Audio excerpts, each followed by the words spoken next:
බල ශක්තිය ගත්තොතින් අපේ ජලය භාවිතා කළා අද ලෝකේ 72ක් විතර අපි එනර්ජි සප්ලයි එකේ තියෙන්නේ එහෙම නැත්නම් ශක්ති නිෂ්පාදනය කරන්නේ ජලය ආශ්‍රිතව විවිධ කර්මාන්තය ඒවයි මේ මුළු නිපදවන ශක්තිය අතරම මේ 72ක් කෘෂි කර්මාන්තයට 16ක් නාගරික නිවාස සඳහා ටවුන්ෂිප් සඳහා ඒ වගේම 12ක් නිකුත් කර්මාන්ත සඳහා තමයි පාවිච්චි වෙන්නේ. එතකොට දැන් මේක තමයි දාල තත්වය. ඉතින් ඇත්තටම අපේ ජලය ඉස්සෙල්ලා කිව්වා වගේ මේක දල වශයෙන් නියතයක් වෙයි පවතින්නේ. එතකොට ඒ ජල ප්‍රමාණය චක්‍රීකරණය වීමේ ස්ථායීභාවය යම් කිසි අස්ථාවරත්වයක් නිම ජල චක්‍රයට ඇති වුණොත් අපිට නොයෙකුත් ප්‍රශ්න වලට මුහුණ දෙන්න පුළුවන්. මම එවැනි ප්‍රශ්නයක් කෙසේ ඇතිවිය හැකිද කියන පිළිබඳව අවධානය යොමු කරන්න තමයි මම හිතන්නේ විශ්වයේ ජලය කියන කතන්දරේ මම මෙතනට යා කරගන්නේ. අපි දන්නවා අපි බැලුවොත් එහෙම දල වශයෙන් අපි මේ තියෙන සූර්ය අපේ සෞර ග්‍රහ මණ්ඩලය දැන් අපිට තියෙන මේ ග්‍රහයන්ගෙන් හතරක් ඇත්තටම මේ දුර වැඩි වෙන විට ළඟේ අපේ ටෙරිස්ට්‍රියල් ප්ලැනට්ස් කියලා කියනවා. ඒ තවත් ග්‍රහයන් හතරක් අපිට ඉන්නවා වායු ඝනීභවනය වෙලා හැදිච්ච ග්‍රහයන්. එතකොට මේ ග්‍රහයන්ගෙන් අපි බුධ ග්‍රහය ගත්තොත් එහෙම මර්කරි කියන ග්‍රහයා ඒකේ ජලය තියෙන බවට සාක්ෂියක් දැන් ඒ මාතීතේවත් තේම පැවතිලා අපේ ග්‍රහ ලෝකයක්. ඒ වගේම අපි වීනස් නැත්නම් සිකුරු ග්‍රහය ගත්තොත් එහෙම ප්‍රමාණයෙන් ඇත්තටම ඒක ද්විත්ව ග්‍රහ ලෝකයක් වුණත් එහි කාබන් ඩයොක්සයිඩ් තියෙන ඉතා විශාල ලෙස තියෙනවා. ඉතාමත්ම සුළු ප්‍රමාණයේ ජල ප්‍රමාණයක් තියෙන බවට ඒක වාර්තා වෙලා තියෙනවා. එය තියෙන්නේ ඇත්තටම මීටර් 0.1ක් පමණ වූ යට තියෙන ගැඹුරු තට්ටුවකට තියෙන සමානව තමයි තියෙනවා කියලා විශ්වාස කරන්නේ. ඊළඟට අපි මාස් වලට යොමු වුණොත් මේ තියෙන මාස් වල එහෙම නැත්නම් අඟහරු ග්‍රහය එම ග්‍රහලෝකයේ තමයි අපි දැනට යම් කිසි විදියකට ඉතාමත් වැඩිපුර අධ්‍යයනය කරලා තියෙන අපේ සෞර ග්‍රහ මණ්ඩලයේ ග්‍රහ වස්තු විදියට අඳුනා ගන්නට හැකියාව තියෙන්නේ. ඒතකොට මේකේ සංයුතිය පදනම් වෙලා තියෙන්නේ මීටර් ආත්ම ඇතුළට කියලා බහලා තියෙනවා. දැන් මේකේ භූදර්ශන ගත්තොත් එහෙම ඇත්තටම මේ තියෙන්නේ පෘථිවියේ භූදර්ශනයක් හා එම මේ අඟහරු ග්‍රහයාගේ මතු පිට දක්වන දර්ශනයක්. මේක ඩෙසර්ට් එකක් එක චිලි වල තියෙන දැන් කොලොම්බියා හිල්ස් කියන මාස් වල තියෙන එක්තරා ප්‍රදේශයක ඡායාරූපයක් තියෙන්නේ. එතකොට මේකේ නැවතත් මම වෙනත් ප්‍රදේශයක් ගත්තොත් මේ යෙමන් වල තියෙන ප්‍රදේශයක් ඒ වගේම අපි මාස් වල මේ දැක්කොත් එහෙම මේ භූ ලක්ෂණ මේ ස්වරූපය ගත්තොත් එහෙම ඉතාමත්ම සමානයි අපේ පෘථිවියේ පෘෂ්ඨයට. දැන් මේ දකින්නේ ඇත්තටම ගංගා ද්‍රෝණියක් අපේ පෘථිවියේ නම් දැන් ඒක මාස් වල දකින්නේ මේ ආකාරයට. ඉතින් මේ අපි මේ කරුණු අධ්‍යයනය කරලා අපි හිතනවා කවදා හරි දවසක මේ මාස් වල එහෙම නැත්නම් අඟහරු ග්‍රහයේ පෘෂ්ඨයේ ඉතා විශාල දැනට පවතිනට වඩා මීටර ගණනාවක් ඉහළින් ජල ස්තරයක් තිබුණාය කියන එක. එතකොට දැන් මෙම හැම සාක්ෂියක්ම අපිට ලබා දෙන්නේ මෙම අඟහරු ග්‍රහය මත ජලය ගලාගෙන ගිය යම් ස්වරූපයක් තිබුණාය කියන එක. එතකොට අපි දැන් මේ හයිඩ්‍රොලොජිකල් මොඩලින් එහෙම නැත්නම් ජල විද්‍යාත්මක ආකෘති මගින් අපි නොයෙකුත් අධ්‍යයනයන් කරලා තියෙනවා. ඒ අධ්‍යයනයන් වලින් අපිට දැකන්න ලැබෙලා තියෙන්නේ අඟහරු ග්‍රහයාගේ දැනට පවතින ජල ප්‍රමාණය ස්ථිතිකයි කියලා. ඒ කියන්නේ චක්‍රීකරණය වෙන්නේ නැහැ කියන එක තමයි එයින් කියවෙන්නේ. එතකොට මේකේ ජලය ප්‍රධාන වශයෙන් මේ තියෙන අඟහරු ග්‍රහයාගේ තාමත්ම කිට්ටුවෙන් ගන්නාලද උඩින් ගන්නාලද ඡායාරූපය මේකේ ඇත්තට මේ පේන්නේ ආවාටයක් දැන් මේ ආවාටය ඉතාමත්ම විශාල එකක්. ඒක ජලය මගින් හදපු ආවාටයක් කියලා තමයි විශ්වාස කරන්නේ සෝදායාම නිසා. ඊට සමානව අපේ තියෙන ග්‍රෑන්ඩ් කැනියොන් එක හා ඒකේ සයිස් එක තමයි ප්‍රමාණය තමයි රතු පහට මේකෙන් පෙන්වන්නේ ඇරිසෝනා වල. එතකොට මේ ග්‍රෑන්ඩ් කැනියොන් එකට සාපේක්ෂව කී ගුණයක් විශාලද කියන එක තමයි මේ කැනියොන් එක මම අදහස් කරමින් දක්වන්නට. එතකොට මෙම ග්‍රෑන්ඩ් කැනියොන් එක අපේ පෘථිවියේ ඇරිසෝනා වල තියෙන එකට සාපේක්ෂව මේ ප්‍රමාණය බැලුවම ඉතා විශාල එකක්. මේක විශ්වයටම තියෙන විශාලම අපේ සෞරග්‍රහ මණ්ඩල පද්ධතියේ විශාලම කැනියොන් එක විදිහට තමයි දැනට හඳුනාගෙන තියෙන්නේ. එතකොට මේක ඇති වෙන්නේ ඇත්තටම ජලය ගලාගෙන යෑම නිසා. තා විශාල ගැඹුරු අගාධ දකින්නට පුළුවන්. එතකොට අපි මේ තියෙන්නේ ඇත්තටම ඇරිසෝනා වල ග්‍රෑන්ඩ් කැනියොන් එක ඇත්තටම දැක්කම අපේ පෘථිවියේ ස්වභාවය. නැවතත් අපි ආවොත් එහෙම බ්‍රහස්පති ග්‍රහය එහෙම නැත්නම් ජුපිටර්ට ආවොත් ජුපිටර් ග්‍රහලෝකයේත් ඇත්තටම ඇමෝනියා සහ අයිස් ස්පටික වලින් හැදිච්ච ඝන තට්ටුවක් දැනට සොයාගෙන තියෙනවා. සෙනසුරු ග්‍රහය මෙතන සැටර්න් වලත් ඒ වගේම ජලය ඝනීභවණය වෙච්ච ජලය තියෙනවා කියලා සොයාගෙන තියෙනවා. යුරේනස් හා නෙප්චූන් ගත්තොත් එහෙම ඒවා අතර ඉතාමත්ම සමාන ලක්ෂණ තියෙන්නේ. ඇත්තටම දැනට Voyager මේකේ අඩංගු ප්‍රමාණය ජල ප්‍රමාණය 50ක් විතර ජලය තියෙනවා කියලා සොයාගෙන තියෙනවා. දැන් අපි නැවතත් අපි මාස් දිහාවට හැරුණොත් එහෙම මේ මාස් වල වායු ගෝලයේ ස්වභාවය තමයි මේ දක්වලා තියෙන්නේ. ඒකේ ඔක්සිජන් 100 අපේ පෘථිවියත් එක්ක සංසන්දනය පෘථිවියේ තියෙන ඔක්සිජන් 78ක් විතර එතකොට මේ කාබන් ඩයොක්සයිඩ් එතකොට නයිට්‍රජන් ඒ වගේ වායු තියෙනවා. එතකොට අපි දැන් මේ මාස් පැත්තට හැරුණොත් එහෙම එතන තියෙන දකින්නට ලැබෙන සංයුතය තමයි තියෙන්නේ. ඇත්තටම අපි ජල වාෂ්ප ඉතාමත්ම සුළු ප්‍රමාණයක් 0.03ක ප්‍රමාණයක් ප්‍රතිශතයක් දකින්නට පුළුවන්. ප්‍රධාන වශයෙන්ම මේ වායු ගෝලයේ තියෙන කාබන් ඩයොක්සයිඩ් ඊට පස්සේ නයිට්‍රජන් ඊට පස්සේ ආගන් ඊට පස්සේ ඔක්සිජන් 0.1. දැන් මේ ප්‍රමාණ ඇත්තටම ගත්තම මේ පවතින ඉතාමත්ම තුනී වායු ගෝලය නිසා ඇති කරන පීඩනය ඉතාමත්ම අවම පීඩනයක් වායු පීඩනය. එතකොට අපි මේ ප්‍රස්ථාරය දිහා බැලුවොත් අපි දන්නවා මේ තියෙන ජලය කෙසේ පැවතිය යුතුද කියන එක ප්‍රධාන වශයෙන් පැවතිය හැකි ආකාර දෙකයි තියෙන්නේ. ඝන වෙලා එහෙම නැත්නම් වාෂ්ප විදිහට තමයි දකින්නට ලැබෙන්නේ මෙම පරිසර තත්ත්වය යටතේ අඟහරු ග්‍රහයාගේ මත. දැන් මෙවර ඇත්තටම මේ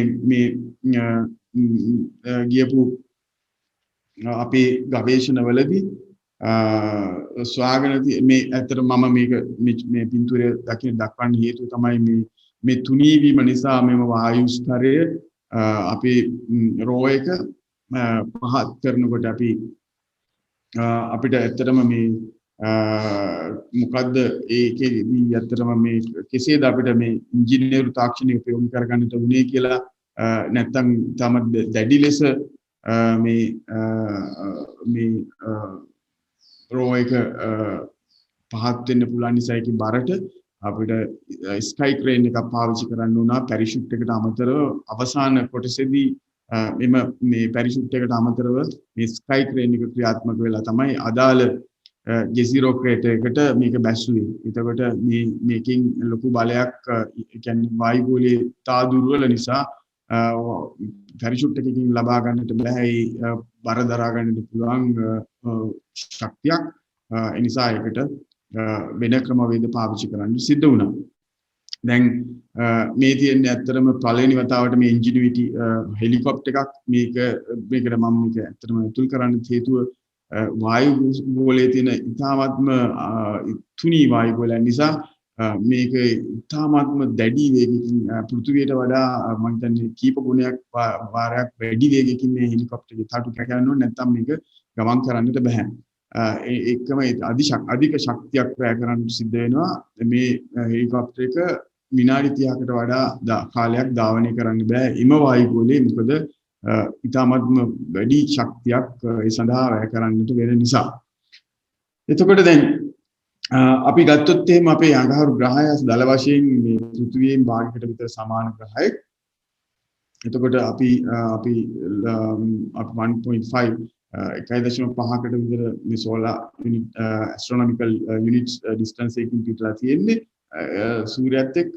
එතකොට මේකේ සාමාන්‍යයෙන් ගත්තොත් මේ සෙන්ටිග්‍රේඩ් අංශක 20 ඉඳලා සෙන්ටිග්‍රේඩ් අංශක 153 වෙනකම් මේ තමයි උෂ්ණත්වය එහා මෙහා වෙන්නේ.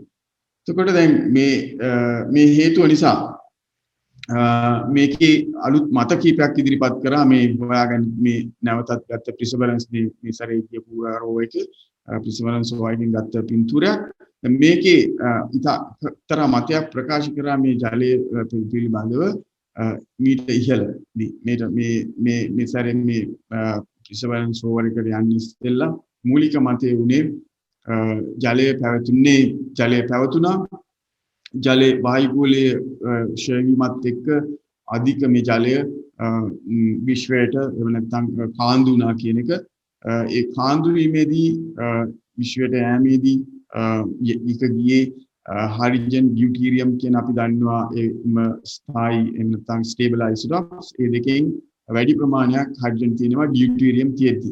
එතකොට ඩියුටීරියම් සාන්ද්‍රණය එවනම් මේ ජලයේ වැඩි වෙන්නට ඕන.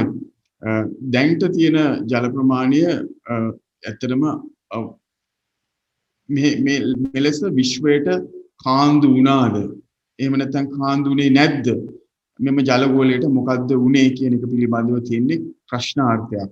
මීට මම ඉස්සෙල්ලා කිව්වා වගේ මීට ඉහතදී අපි විශ්වාස කරන්නේ කලේ මේ ජලය කොටසක් ඉතාමත්ම විශාල. මොකද මෙම තියෙන ජලය මතු පිටින් ගලාගෙන ගියපු ලක්ෂණ නිරීක්ෂණය කිරීමේදී දැන්ට තියෙන ජල ප්‍රමාණය ඒකට ප්‍රමාණවත් වෙන්නේ නැහැ. ඒ නිසා එම ජලයට මොකද්ද වුනේ කියන එක දැන් අධ්‍යයනය කරන්නට ඉදලා තියෙනවා. ඒ අධ්‍යයනයේදී හවුවෙන් ඇත්තටම මුලදී කිව්වේ ඒක ස්කේප් වුණා කියලා. ඒ විශ්වයට ගලාගෙන ගියා කියලා බිලියන අවුරුදු 3කට විතර ඉස්සෙල්ලා. එතකොට එහෙම ජලය ගලාගෙන ගිහිලා විශ්වයට ඉතුරු වුණේ ඩියුටීරියම් සාන්ද්‍රණය වැඩි ඩියුටීරියම් සහිත ජලය කියලා. එම ඩියුටීරියම් සහිත වැඩි තියෙන ජලය ඉතාමත්ම කෙටි ලෙස චක්‍රීකරණයක් වන්නේ කියලා තමයි කියන්නේ. ඒක ඇත්තටම චක්‍රීකරණයක් ජලගෝලයේ චක්‍රීකරණයක් සිදු නොවන මට්ටමේ ඉතාමත්ම සුළු එකක් තියෙනවා කියන එක තමයි මතය වෙලා තිබුණේ. නමුත් දැන් මේ ප්‍රිසර්වරන්ස් කියන මේ නැවත ගියපු රෝවර් එකේ වෙච්ච සොයාගැනීම අනුව මේ දවස් දෙකකට ඉස්සෙල්ලා ඒගොල්ලෝ අධ්‍යයනය කළ එක්තරා විදිහට සොයාගැනීමක් මේක ප්‍රකාශයට පත් කරලා තිබුණා. ඒ කියන්නේ නැවතත් ඒගොල්ලෝ කියනවා ඒ ප්‍රමාණය ජල ප්‍රමාණය අධික ලෙස ඝනීභවනය වෙලා ඒ පෘෂ්ඨයේම තියෙන බවට එහෙම නැත්නම් මේ මාස් වල මේ රැඳිලා තියෙනවා අය කියන මතය අර ඉස්සෙල්ලා ඉදිරිපත් කරපු මතයට විරුද්ධව දැන් නැවතත් එළියට එමින් තියෙනවා. මේකෙන් කියවෙන ඇත්තටම තාම මේ ස්ථාවරයක් රහිත ඒ කියන්නේ චුම්බකත්වයක් නැති වායුගෝලයක් තුල චුම්බක ක්ෂේත්‍රයක් මැග්නටික් ෆීල්ඩ් එකක් නැති වායුගෝලයක් තුල ජලය රඳවා ගැනීමට තියෙන ද්‍රවයක් විශේෂයෙන්ම වායුගෝලය රඳවා ගැනීමට තියෙන අවකාශය අඩුයි. එතකොට මේක තුනී ස්තරයක් විදිහට තියෙන්නේ ඒකට වායුගෝලය අඩු වෙන්න හේතුවත් ඒ විදිහට තමයි දකින්නේ. එතකොට මේක හරහා නැවතත් පැන නැගෙන අනිත් ප්‍රශ්නේ තමයි ජලය තිබිලා තිබුණා නම් බිලේ තුනකට ඉස්සෙල්ලා ද්‍රව ආකාරයෙන්. එතකොට මේ දැන් මේ වායුගෝලයේ වෙනස්කම් එක්ක මේක වෙනස් වුණා නම් ඒ කල ජීවියක් පැවතුනේ නැද්ද? මොකද විශ්වයේ ජීවය සීඩින්ග්ස් මේ කියන්නේ බයොලොජික සීඩ්ස් හැදුනේ නැද්ද කියන ප්‍රශ්නේ. ඒක තමයි මම හිතන්නේ මේ නැවතත් අපිට අධ්‍යයනය කරන්න තියෙන අකුස හැරලා බලන නැවතත් මේ ප්‍රශ්නේ. දැන් මම මෙතනදී ඇත්තටම මේ නැවතත් අවධානය කරන්නේ මෙම ග්‍රහලෝකයේ මෙම විශ්වයේ ජලය හැමතැනම තියෙන කොමන් ඉතාමත්ම බහුලම අණුව පරමාණු නෙවෙයි පරමාණුගත හයිඩ්‍රජන් අණුව ජලය. එතකොට මේ ජලය විවිධ අවස්ථාවල ඉදන්නෝ මේකේ තියෙන සුවිශේෂ ලක්ෂණ නිසා ඒ සුවිශේෂ පරිසර තත්ත්වවලදී සුවිශේෂ උෂ්ණත්ව හා භෞතික තත්ත්වවලදී ඒ හැසිරීම මේ තුන් ආකාරයෙන් ඕන ආකාරයක පවතිනට පුළුවන්. එතකොට මේ විශේෂ හැකියාව නිසා ජලයට තියෙන ජලය විශ්වයේ පුරාම තියෙන ද්‍රවයක් ඕ විශ්වයේ පුරාම තියෙන සංඝටකයක් සංයෝගයක් අණුවක් ලෙසටයි දකින්නේ.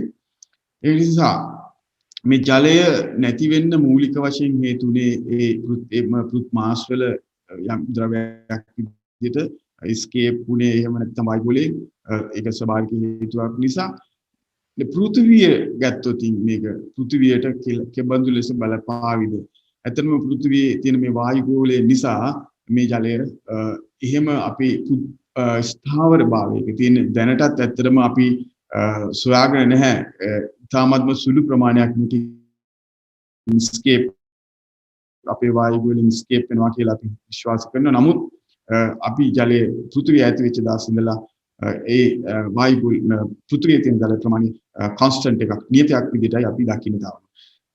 ඉතින් මම හිතන්නේ මේ ස්ථාවර භාවය පෘථිවියේ ජල ගෝලයේ ස්ථාවර භාවය ඉතාමත්ම වැදගත් අපේ පැවැත්මට ඒ පැවැත්ම සඳහා මට ඇත්තටම මම ඔබගේ අවධානය නැවතත් යොමු කරන්න කැමති මුලින් කියපු කාරණාවලට ඒ ස්ථාවර භාවය රඳා පවත්වමින් අපිට ජලය නියමාකාරින් අපිට පාවිච්චි කරන්නට අවශ්‍ය නම් අපි මම හිතන්නේ ඉතාමත් වගකීමෙන් මේ ජලය පාවිච්චි කරන්නට ඕන. ජලය ඉතාමත්ම වගකීමෙන් යුතුව අපි මම හිතන්නේ භාවිත කළ යුතුයි කියන අදහස ප්‍රකාශ කරමින් ඇත්තටම මම මගේ මේ අද කතාව අවසන් කරනවා. දැන්නේ මම ඒකම මම ස්තුතිවන්ත වෙනවා අපේ ආචාර්ය චමින්ද තුෂාරට අපි ඉංජිනේරු පීඨයේ ඉතාමත්ම කෙටි කාලයකින් අපි ආරාධනාව පිළිඅරගෙන අද අපි සමග එක්වන්නට ඔහුගේ එකඟතාවය ප්‍රකාශ කිරීම පිළිබඳව ඔබ ස්තුතියි.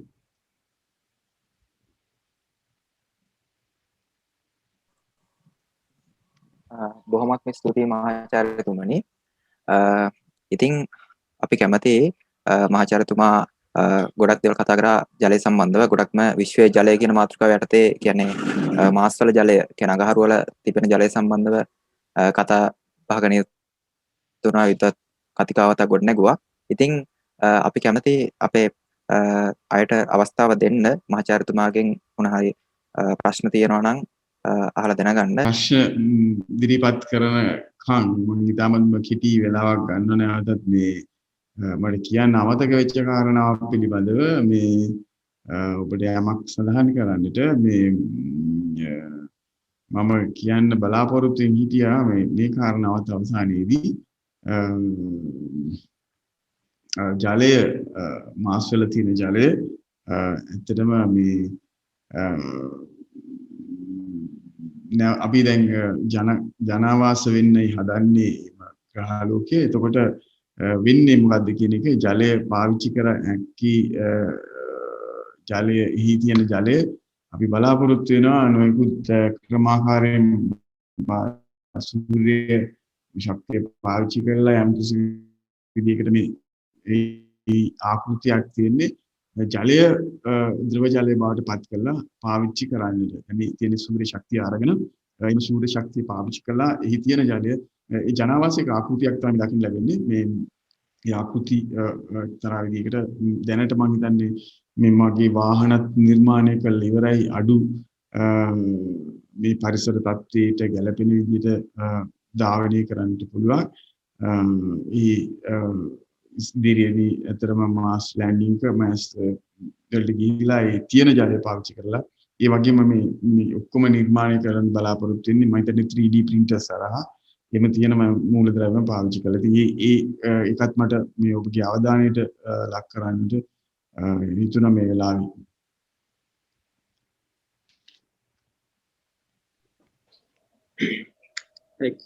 මහාචාර්යතුමනි මහාචාර්යතුමනි මා ඇහෙනවද? ඇහෙනවා.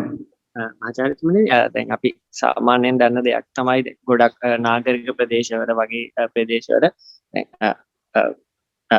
මිනිස්සු ගත්තොත් ඒගොල්ලන්ට ජලය පානීය ජලය ලැබෙන්නේ බොහෝ වෙලාවට පිරිපාදු මධ්‍යස්ථානයකින් පිරිපහදු කරලා ක්ලෝරිනීකృత කළපු ජලය. සාමාන්‍යයෙන් මම හිතන්නේ ඊතර යම් කිසි ප්‍රශස්ත මට්ටමක් තියෙනවා ක්ලෝරිනීකృత කරන එකේ. ක්ලෝරිනීකృత කරපු ජලය තමයි මිනිසුන්ට පානය සඳහා ලැබෙන්නේ. ඒතකොට මහාචාර්යතුමනි මට තියෙන ප්‍රශ්නය දැන් අධික වශයෙන් මිනිසුන්ගේ දැන් අවුරුදු 20ක් හරි 25ක් හරි ජීවත් වෙන මිනිස්සෙක් ඒ වගේ අවුරුදු 20ක් 25ක් විතර ක්ලෝරිනීකృత ජලය බොනකොට අධික ක්ලෝරින් ප්‍රමාණයක් දෙහයට එකතු වෙනවා. මේ අධික ක්ලෝරින් ප්‍රමාණයක් දෙහයට එකතු වෙන එක හිතකර මට්ටමක තියනවාද එහෙම නැත්නම් අහිතකර මොන හරි ඉෆෙක්ට් තියනවාද කියන එක තමයි මහාචාර්යතුමනි මට දැනගන්න ඕනේ. ඇත්තටම මේ සසින්දු නේද මේ සසින්දු දැන් මේකේ මේ පවතින තත්ත්වය මේකයි මට මේ ක්ලෝරින් වල ලයිෆ් ටයිම් එක ගත්තොත් එමේ පවතින ජලයේ පවතින යම්කිසි පීඩනයකට යටත් කරලා ක්ලෝරින් ජලයට නිදහස් කරාට පස්සේ ඒකේ පවතින කාලය ලයිෆ් එක ඉතාමත්ම කෙටි මේ ඒක පවතින ඉතාමත්ම කෙටි කාලයක්. ඒ නිසා ඒ මම හිතන්නේ ජලය පානය කරන අවස්ථාව වෙන විට ඒ සාන්ද්‍රණ ඒ අහිතකර මට්ටමට වඩා ඉතාමත්ම අඩු මට්ටමක තමයි තියෙන්නේ. නමුත් එහෙම නොවන අවස්ථාවලුත් ප්‍රායෝගිකව අත්විඳින්න වෙන වෙලාවල් තියෙන්නට පුළුවන්. ඒක දිගින් දිගටම පානය කිරීම ඒ වගේ අධික ලෙස ඔක්සිකාරකයක් ශරීරයට අහිත කරයි. නමුත් මම හිතනවා දැන් අපේ ජලය එකතු කරන ස්ථානවල ඉඳලා එහෙම නල මගින් ඒවා ප්‍රවාහනය කරද්දී යම් කිසි විදියකට ගණනය කිරීමක් කරනවා. ඒ දක්වා ගමන් කිරීමේදී ගත වන කාලයත් එක්ක ඒ ප්‍රමාණයේ ඩෝස් එක එහෙම නැත්නම් මේ මාත්‍රාව කිතරම් ප්‍රමාණයකට තිබිය යුතුද කියලා ඒක ඉතාමත්ම මේ ගණනීය සැලකිල්ලෙන් ගණනය කළා මේ ප්‍රමාණය තමයි නිදහස් කරන්නේ. නාගරික මට්ටමේ අපි ජීවත් වෙන ජනතාව ගත්තොත් මුළු පෘථිවියම 50%ක් විතර මුළු 50%ම ඇත්තටම මේ ওই විදිහට පිරිපහදු කරපු ජලය තමයි පාවිච්චි කරන්නේ. නැත්නම් මේ නගරයකට ජලය සපයන්න බෑනේ වගේ. ඒ ජලය මම හිතනවා ලෝකේ තියෙන පිළිගත් එම නියාමනය කරන මට්ටම් මට්ටමකට යන්න බෑ. නමුත් මේ මට්ටම ඇතුලේ තමයි ඒවා පාවිච්චි කරන්නේ.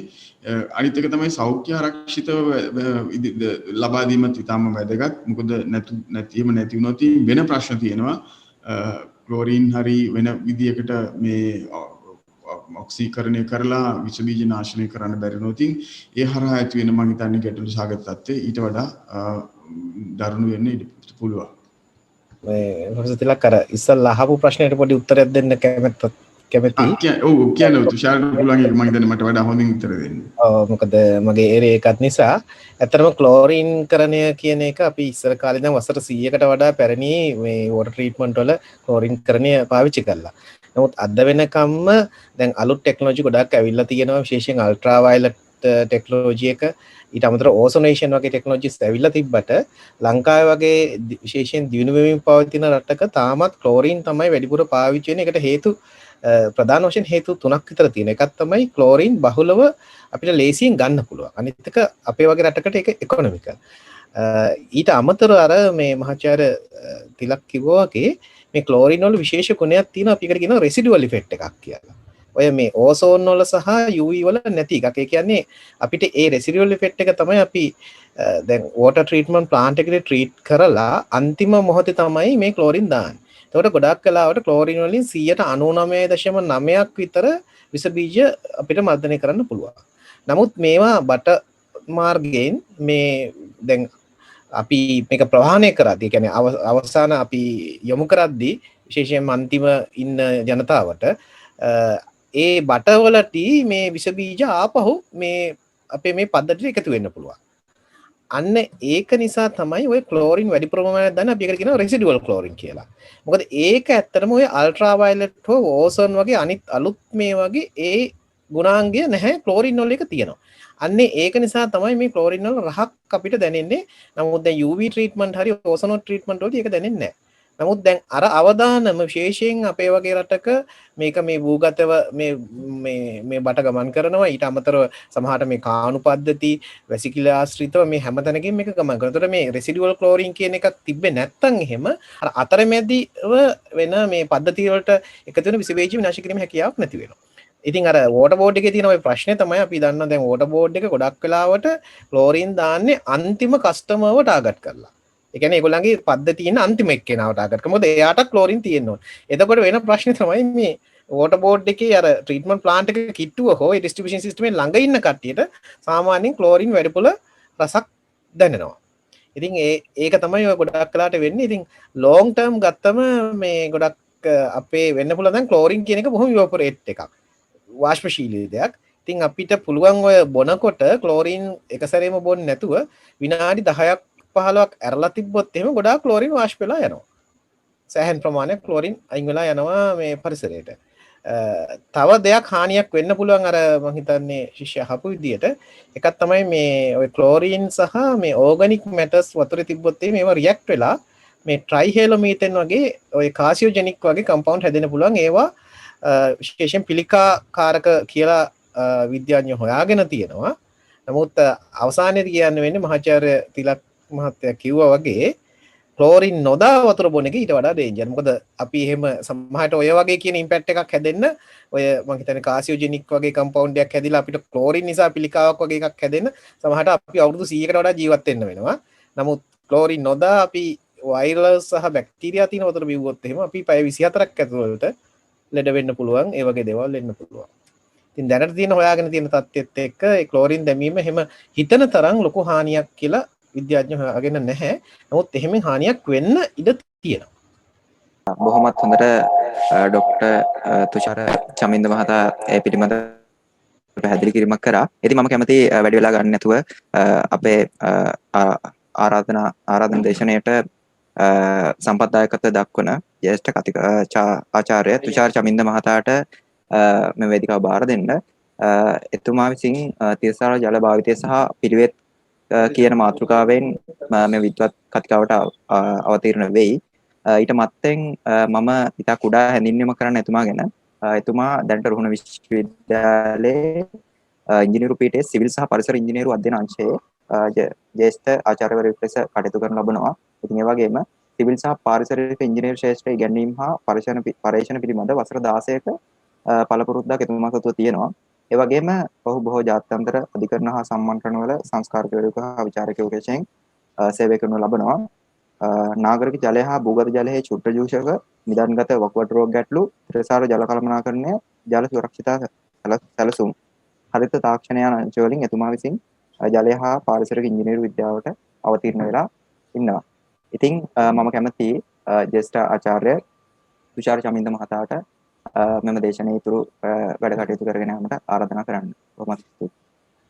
බොහොම ස්තුතියි තරිඳු. විශේෂයෙන් මම ස්තුතිවන්ත වෙනවා මේ අවස්ථාවට මට ආරාධනා කිරීම සම්බන්ධයෙන්. විශේෂයෙන් අද දින මාර්තු 22 මේ ලෝක ජල දිනය සමරන මොහොතේ ශිෂ්‍යයන් විසින් ශිෂ්‍ය අධ්‍යයන කවයක් මගින් මේක සංවිධානය කිරීම මම හිතන්නේ ඉතා විශේෂයි.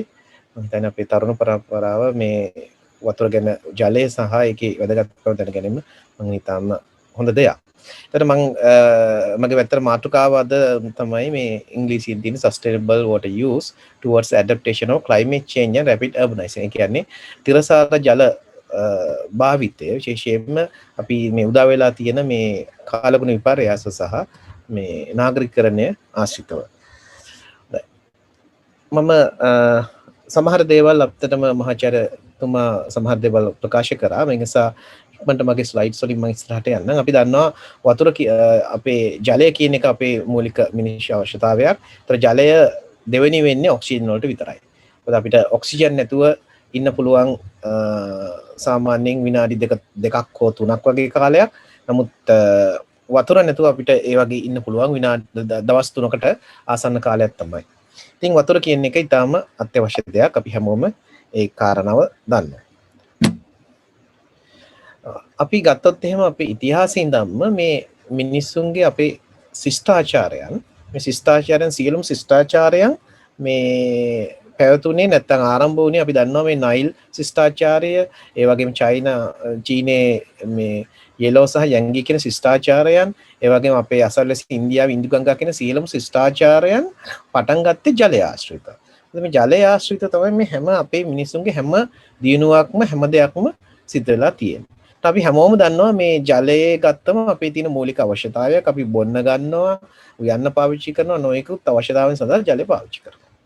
ඊට අමතරව මම හිතන්නේ ඔයගොල්ලන් දන්නවා ඇති මෙන්න මේ තවත් දෙයක් තියෙනවා අපි නොදන්න දෙයක් නෙමෙයි මේ සැඟවින අපි නිකන් අපි කියන්නේ අපේ කෙලින්ම පාවිච්චි නොකර නැත්නම් ඉන්ඩිරෙක්ට් විදිහට අපි වතුර පාවිච්චි කරනවා. ඒකට අපි කියනවා වෝටර් ෆුට්ප්‍රින්ට් එකක් කියලා. ඒ කියන්නේ අපි මොකක් හරි ගත්තොත් එහෙම කරන අපි ප්‍රොඩක්ට් එකක් හදන්න ගත්තොත් එහෙම නැත්නම් සේවයක් පවසන්න ගත්තොත් සමහරට අපිට ජලය අවශ්‍ය වෙනවා. නමුත් අපි මේ ගැන වැඩි හිතන්නේ. උදාහරණයක් විදිහට ගත්තොත් එහෙම දැන් ඔයගොල්ලන් අද අඳන් ඉන්න මේ ටී-ෂර්ට් එක වගේ එකක් ප්‍රොඩියුස් කරන්න කර්මාන්ත ශාලාවක ලීටර් 2700ක් විතර වතුර පාවිච්චි කරනවා. ඊට අමතරව දැන් මේ එක A4 ෂීට් එකක් අපිට හදන්න කර්මාන්ත ශාලාවකදී මේ තවත් විශාල වතුර ප්‍රමාණයක් ඒ කියන්නේ ලීටර් 10ක් විතර වතුර ප්‍රමාණයක් පාවිච්චි වෙනවා. අඩුම ගානේ ඔයගොල්ලෝ උදේට කන පාන් කෑල්ලක් හදන එක පාන් පෙත්තක් හදන්නත් ලීටර් 40ක් විතර වතුර පාවිච්චි වෙනවා. මේ ඇවිල්ලා මේ සියලුම මේ ප්‍රොඩක්ෂන් එහෙම නැත්නම් මේ නිෂ්පාදන ක්‍රියාවලිය යන වතුර ප්‍රමාණය මේ වතුර ඇවිල්ලා මේ සාමාන්‍යයෙන් අපිරිසිදු වතුර නෙවෙයි. ඊටාම පිරිසිදු වතුර තමයි මේ භාවිතයට ගන්න. ඉතින් මේ හැම එකකටම අපිට තියෙන වතුර ප්‍රමාණය බොහොම සීමිතයි. මම හිතන්නේ මහාචාර්යතුමත් එක පැහැදිලිව කිව්වා අපිට තියෙනවා 70%ක් විතර අපේ පෘථිවි පෘෂ්ඨයෙන් කවර් වෙලා තියෙනවා වතුර. නමුත් මේ වතුර වලින් 97%ක් විතර ප්‍රමාණයක් මුහුදු සහ සාගර කලපු ආශ්‍රිතව තියෙන. ඒ වතුර අපිට පාවිච්චි කරන්න බෑ. ගොඩක් වෙලාට මෙන්න මේ පින්තූරේ ඔයගොල්ලන් දකින මේ පින්තූරේ ඔයගොල්ලන් දැකලා ඇති සෝෂල් මීඩියා වලත් මේක ෂෙයා වුණා. එතකොට මෙන්න මේ තමයි මේ ලෝකයේ තියෙන අපි වතුර සේරම ගත්තොත් එහෙම තියෙන ප්‍රමාණය. ඒතර පිරිසුදු නැවුම් ජලය කියන එක නැත්තම් මේ ගංගාවල් සහ අපිට බොන්න පුළුවන් පාවිච්චි කරන්න පුළුවන් වතුර ෆ්‍රෙෂ් වෝටර් කියන එක තියෙන මෙන්න මෙච්චර ප්‍රමාණයක්. නමුත් මේ ෆ්‍රෙෂ් වෝටර් වලුත් වැඩි හරියක් මේ නෝර්ත් පෝල් සහ සවුත් පෝල් වල අයිස්බර්ග්ස් විදිහට තමයි මේ තැන්පත් වෙලා තියෙන්නේ. ඉතින් අපිට පාවිච්චි කරන්න පුළුවන්. එහෙම නැත්නම් අපි කියනවා readily available fresh water කියන ප්‍රමාණය බොහොම සීමිතයි. ඔයගොල්ලන්ට පේන ඇති මේ තුන්වෙනි පොඩි drop එක තිත තමයි මේ මුළු ලෝකෙටම පාවිච්චි කරන්න තියෙන fresh water ප්‍රමාණය නැවුම් ජලය කියන එක. ඉතින් ඒක නිසා තමයි මේ විද්‍යාඥයෝ කියන්නේ වතුර බොහොම සීමිත ප්‍රමාණයක් තියෙන කියලා. ඊට අමතරව තියෙන ප්‍රශ්නයක් තමයි මේ සීමිතව තියෙන වතුර ප්‍රමාණය සමානව ලෝකේ ජනතාව අතර බෙදලා නැහැ. උදාහරණයක් විතර ඔයගොල්ලන් දැන් මේ මැප් එකෙන් ඔයගොල්ලන්ට පේනවා ඇති මේකේ ලෙජෙන්ඩ් එකක වැඩි මතක් මේ ගැන සලකන්න එපා. නමුත් මේ අපි සාමාන්‍ය විදිහට ගත්තොත් මේ නිල් පාට, තද නිල් පාට, ලා නිල් පාට වලින් පේන ප්‍රදේශයන් වලට නැත්නම් රටවල් වලට වතුර විශාල ප්‍රමාණයක් තියෙනවා. ඇත්තටම නැත්නම් අනිත් පැත්තෙන් කියන්නේ ඔයගොල්ලන් ජලයෙන් පොහොසත්.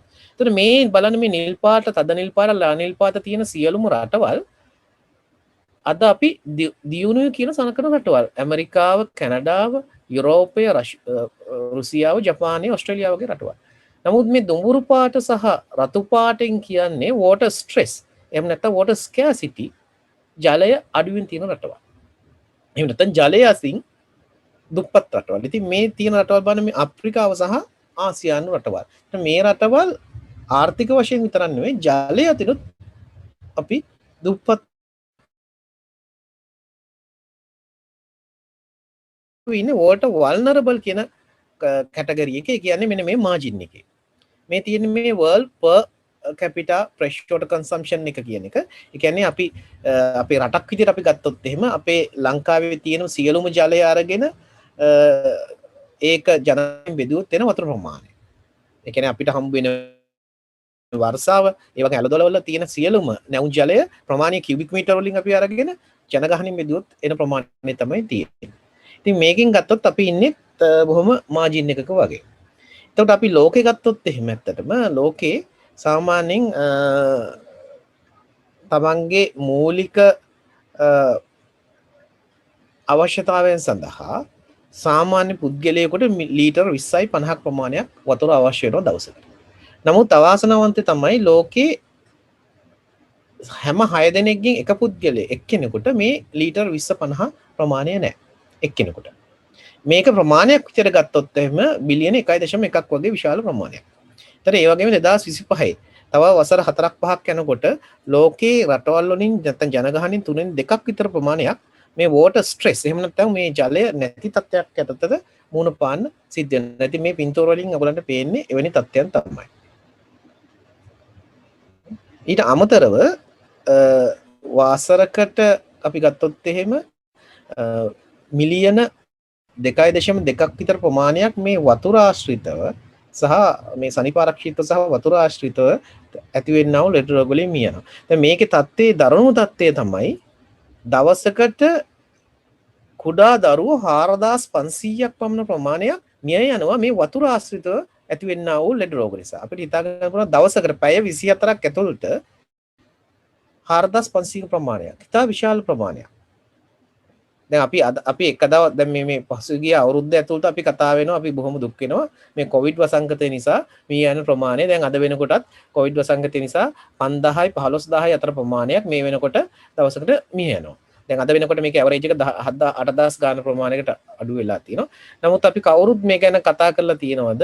නැත්නම් ඔයගොල්ලෝ නිවුස් වල අහලා තියෙනවද දවසකට මෙච්චර ප්‍රමාණයක් කුඩා දරුවෝ මිය යනවාද කියලා. නමුත් මේ සියලුම දෙනා කුඩා දරුවෝ 4500ක් දවසකට. එතකට දැන් මෙන්න මේ තත්ත්වයත් එක්ක අරගෙන නමුත් මේ තත්ත්වය එන්න අපි දරුණු වීමක් තමයි අපිට ඉස්සරහදී මුහුණ දෙන්න වෙන්නේ විශේෂයෙන් මේ කාලගුණ විපර්යාසයන් නිසා. අපි දන්නවා කාලගුණ විපර්යාසයන් කියන්නේ මේ ග්ලෝබල් වෝර්මින් සහ මේක නැත්තම් මේ උෂ්ණත්වය වායුගෝලයේ සහ පෘථිවි උෂ්ණත්වය ඉහළ යාම. ඒත් පෘථිවි උෂ්ණත්වය ඉහළ යාමත් එක්ක අපි විශේෂයෙන් අපිට බලාපොරොත්තු වෙනවා මෙන්න මේ මුහුදු නැත්තම් මුහුදේ මේ ග්ලැසියර් දිය වෙලා මේ මුහුදේ වතුර ප්‍රමාණය ඉහළ යෑමත් යන්නේ ඒ වගේ කාරණාවත් එක්ක විශේෂයෙන් අපිට සිද්ධ වෙනවා මේ අපේ තියෙන ඇල දැන් අපේ ශ්‍රී ලංකාව ගත්තොත් එහෙම අපි දූපතක් ඒතර අපිට තියෙනවා ජල ද්‍රෝණි 103ක් තියෙනවා. දැන් මේ හැම එකම නිසා තමයි අපිට ඔය මේ ජලය පිළිබඳ ලොකු ප්‍රශ්නයක් දැනට නැත්තේ. මේ නමුත් අනාගතයේදී මෙන්න මේ මුහුදු ජලය ප්‍රමාණය ඉහළ යෑම තුළින් මේ රට තුළට උද්ගත වෙන රට තුළ ඇතුළට මේ මුහුදු ජලය ඇතුල්වීමක් සිදු වෙන්න පුළුවන්. එන්න ඒ වගේ වෙලාවකට අපිට අනාගතයේදී මේ වතුර පිළිබඳ ලොකු ප්‍රශ්නයක් තව එන්නත් පුළුවන්. දැන් ඊට අමතරව තව ගොඩාක් දේවල් වෙන්න පුළුවන් මේ ක්ලයිමේට් චේන්ජ් එක ආශ්‍රිතව සිදුවන්නා වූ විශේෂයෙන් මේ අයිස් මෙල්ටින් එක නිසා. මම හිතන්නේ ඔයගොල්ලෝ සමහරට ඇහුවද අහලා තියෙනවද දන්නේ නැහැ. 2000 ගිය අවුරුද්දේ මුල් කාලේ ඇමරිකාවේ සහ චීනයේ විද්‍යාඥයන් පිරිසක් මේ සයන්ටිෆික් පේපර් එකක් පබ්ලිෂ් කරා. අන්නේ පේපර් එකේ තිබ්බා ඒගොල්ලන් ඇනලයිස් කරපු අවුරුදු 15000ක් පරණ ග්ලැසියර්ස් වල. ඒ කියන්නේ මේ රින උෂ්ණත්වයක තියෙන අයිස් වල අලුත් වෛරස් 28ක් හොයාගෙන තියෙනවා. මේ අලුත් වෛරස් 28ක් කියලා කියන්නේ අපේ නූනතන විද්‍යාවට දැනට හොයාගෙන නැති අලුත්ම වෛරස් 28ක්. හැබැයි අලුත් වුණාට මතක තියාගන්න මේ අවුරුදු 15000ක් තිස්සේ මේ අපේ ලෝකේ තියෙන වෛරස්. එතකොට මේ රින උෂ්ණත්වයේ හොඳට ආරක්ෂා වෙලා තියෙන වෛරස්. තාම හොඳ ජීවිතත්වයේ තියෙන වෛරස්. එතකොට හිතලා බලන්න මේ ග්ලැසියර් දිය වෙලා මුහුදට ආවම මොකද සිදු වෙන්නේ? මේ මුහුද හරහා අපිට මේ ගංගා ඇලදොල භූගත ජලයට මේව ඇවිල්ලා අනාගතයේ විශාල ප්‍රශ්නයකට මුහුණ දෙන්න පුළුවන් සිද්ධ වෙනවා. මේ මිනිසුන්ට මේ අපි අද දැනට අපි මේ ප්‍රශ්නයකට මුහුණ දාලා තියෙන එක වෛරස් නිසා විතරයි. ඉතින් ඊට අමතරව මෙන්න මේ පොපියුලේෂන් එක නැත්තම් පොපියුලේෂන් එක වැඩිවීම, අර්බනයිසේෂන් එක වගේ දේවල් විශේෂයෙන් දකුණු ආසියාව සහ අප්‍රිකානු රටවල් තමයි අනාගතයේදී මෙන්න මේ ජනගහනය වර්ධනය වීම නිසා විශේෂයෙන් ප්‍රශ්න වලට මුහුණ දාන්න සිදු වෙන රටවල් දෙක. මේ රීජන්ස් දෙක, ඒෂියා සහ අප්‍රිකා කියන රීජන් දෙක.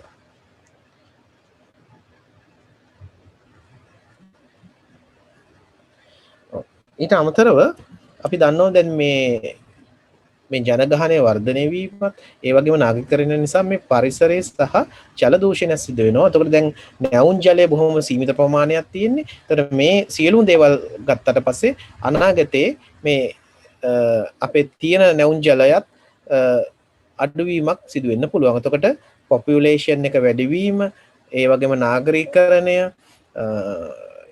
ඒ වගේම මේ කාලගුණ විපර්යාසයන් නිසා මේ නැවුම් ජලයට තවදුරටත් බලපෑම් එන්න පුළුවන් ඉදිරියේදී.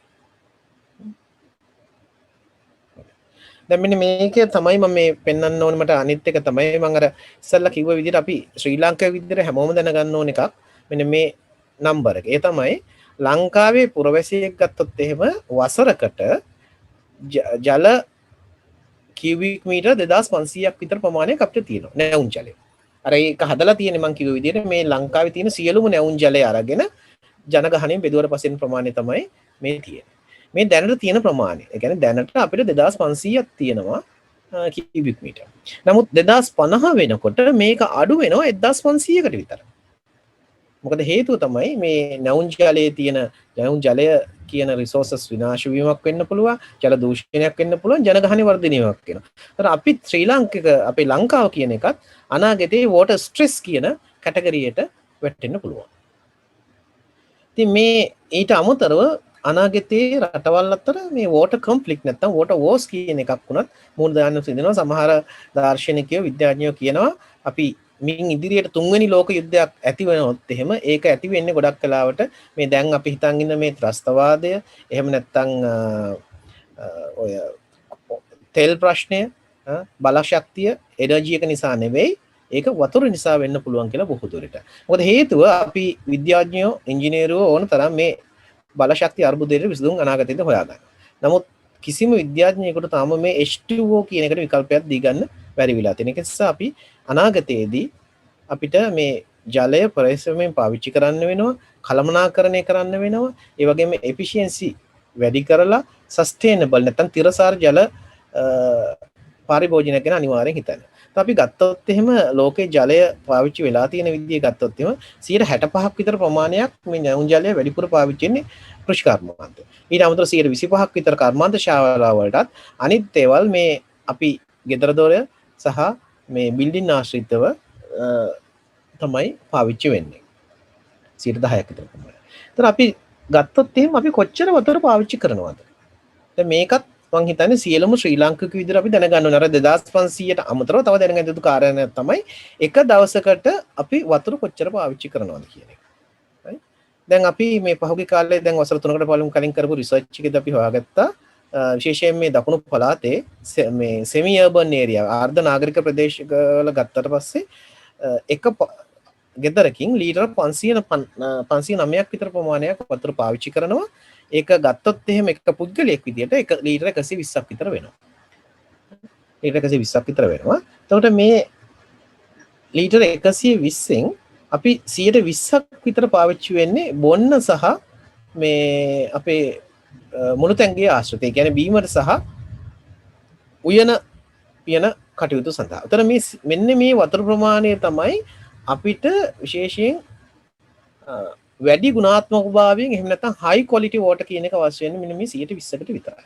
ඒතර අපි හිතමු අපිට වතුර හම්බ වෙන්නේ water board එකෙන් නැත්නම් national water supply and drainage board ජල සම්පාදන මණ්ඩලයෙන් කියලා. ඒතර මේ ජල සම්පාදන මණ්ඩලයෙන් වතුර දෙන්නේ අර අන්තිම ප්‍රශ්නයක් ඇහුවා වගේ මේ ක්ලෝරින් දාලා වතුර අපිට දෙන්නේ මෙන්න මේ කාරණේ සඳහා. බීමට සහ මොකද ඒක තමයි water board එකේ වෙන්නේ. නමුත් අපි මේ වතුර මේ බොන්න දෙන වතුර හැම එකටම පාවිච්චි කරනවා. විශේෂයෙන් බලන්න මේ ටොයිලට් ෆ්ලෂින් කියන එකට 117ක් පාවිච්චි කරනවා බොන්න දෙන වතුර. දැන් මම මේ ප්‍රශ්නේ ඔයගලන්ගේ මෙනත් විදිහකට අහුවොත් එහෙම අපි කවුරුත් සුපර් මාකට් එකෙන් ගන්න මෙන්න මේ වගේ බොටල් වෝටර් පාවිච්චි කරන ටොයිලට් ෆ්ලෂින් වලට. මේ අපි කවුරුත් පාවිච්චි කරන්නේ නැහැ. ඒ වුණාට අපි ඒ හයි ක්වොලිටියම තියෙන ටැප් වතුර නැත්නම් සමහර ටැප් වතුරේ ක්වොලිටි ඊටත් වඩා වැඩි ඒ ගුණාත්මක භාවය හෝ ඊටත් වඩා ගුණාත්මකයෙන් තියෙන ටැප් වතුර පාවිච්චි කරන ටොයිලට් ෆ්ලෂින්. දැන් ටොයිලට් ෆ්ලෂින් වගේ එකකට අපිට මෙච්චර ගුණාත්මක භාවයේ තියෙන වතුර අවශ්‍යද?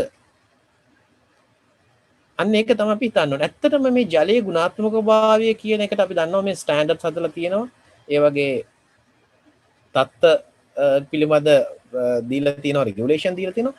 එහෙම දේවල් මේ ලෝකේ හදලා තියෙන්නේ අපි මේ වතුරත් එක්ක කොච්චර දුරට සම්බන්ධ වෙනවද කියන. උදාහරණයක් විදිහට අපි බොනකොට සහ කෑම කනකොට අපි ඒක කෙලින්ම අපේ ශරීරය ඇතුළට යන්නේ. එතකොට ඒ වතුරවල ගුණාත්මක බව ඉහළ ප්‍රමාණයක් තියෙනවා.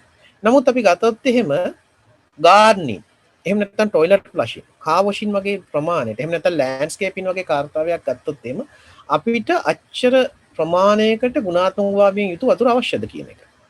එහෙම අවශ්‍යතාවයක් නැහැ. දැන් ඔන්න ඕක තමයි දැන් අපි මේ ලෝකේ අපි තිරසාර ජල පිළිබඳ පරිභෝජනන කතා කරද්දී මුලින්ම අවබෝධ කරගන්න ඕනේ සංකල්පය. ඉතින් ඒක නිසා ගොඩක් වෙලාවට මේ ජලය සම්බන්ධ ඉංජිනේරුවෝ සහ ඒ සම්බන්ධයෙන් වැඩ කරන විද්‍යාඥයෝ කියන එකක් තමයි water scarcity or it is a matter of management of water in sustainable way. ඇත්තටම මේ ජලයේ හිඟකමක්ද මේ තියෙන්නේ එහෙම නැත්නම් ජලයේ තිරසාරව භාවිතය පිළිබඳ ප්‍රශ්නයක්ද කියන එක. මම හිතන්නේ මහාචාර්ය තිලකගමගේ මහතාත් පැහැදිලිව කිව්වා මේක ජල චක්‍රයක් අපිට තියෙන්නේ. මේ ජල චක්‍රයක්. උතර මේ ජලයේ තියෙන ප්‍රමාණය මුළු ලෝකෙම එකම ප්‍රමාණයක් තියෙනවා. එහෙනම් මොකද්ද මේ සිද්ධ වෙන්නේ? මේ ජලයේ ප්‍රමාණය එකයි. මොකද්ද වෙනස් වෙන්නේ මේ ජලයේ ගුණාත්මක භාවය? එතකොට අපි ගොඩක් වෙලාට කරන්නේ අර අපිට තියෙන ෆ්‍රෙෂ් වෝටර් කියන එක, නැවුම් ජලය කියන එක අපි පාවිච්චි කරලා ඒක අපජලය බවට පරිවර්තනය කරනවා. නමුත් මේ ඒ කාරණේ කරන්නේ නැතුව මේක කළමනාකරණය කරොත් තිරසාර විදියට අපිට පුළුවන් මේ ජල ප්‍රශ්නය අනාගතයේදී විසඳ ගන්න. දැන් ඔන්න ඔක තමයි ඊටම වැදගත් මේ සස්ටේනබල් වෝටර් යූසේජ් කියන්නේ. දැන් අපි අද කරන්නේ මොකද්ද? මෙන්න මේ විදිහට මේ අපේ තියෙන වතුර සියලුම වතුර මිරිකලා අරගෙන පාවිච්චි කරන්න ගන්න එක තමයි. උපරිම වතුර තියෙන හැම එකක්ම පිරිසිදු කරන්න. නමුත් අපි ගත්තොත් එහෙම සස්ටේනබල් වෝටර් යූසේජ් නැත්නම් තිරසාර ජලය පාවිච්චිය පිළිබඳ නිර්ණායනය ගත්තොත් එහෙම නැත්නම් ඒකේ තියෙන ඩෙෆිනිෂන් එක ගත්තොත් එහෙම තේරුම ගත්තොත් එහෙම ඒකේ තේරුම තමයි අපි වර්තමාන પરම්පරාව විදියට මේ වතුර අපි ඒ වතුරේ තියෙන උපරිම ප්‍රයෝජන ගන්න. හැබැයි අපේ අනාගත પરම්පරාවට ඒ වතුරෙන් එන ප්‍රයෝජනද ගන්න ඉඩ තියලා.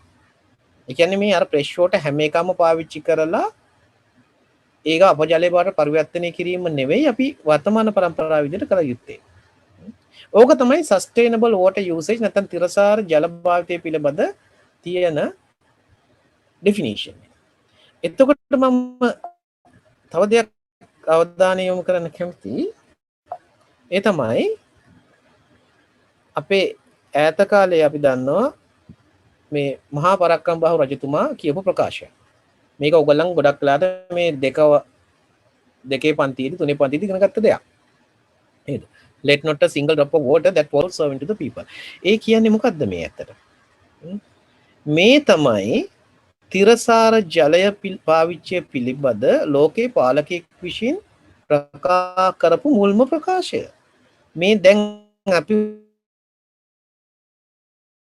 වාරේ මේ තිරසාර ජලය මේ පරිභෝජනය පිළිබඳ ඩෙෆිනිෂන් එකට විතර කලින් ශ්‍රී ලාංකික විදිහට අපි දැනගෙන හිටියා.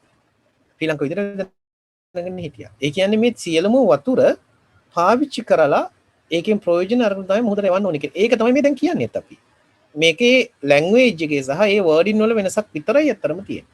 අපි වසර 900ක් 1000කට පෙරත් මේ තිරසාර ජල පරිභෝජනයක් ගැන දැනගෙන හිටියා. හැබැයි ඔය සස්ටේනබල් වෝටර් යූසේජ් කියන ඩෙෆිනිෂන් එකෙන් නෙවෙයි.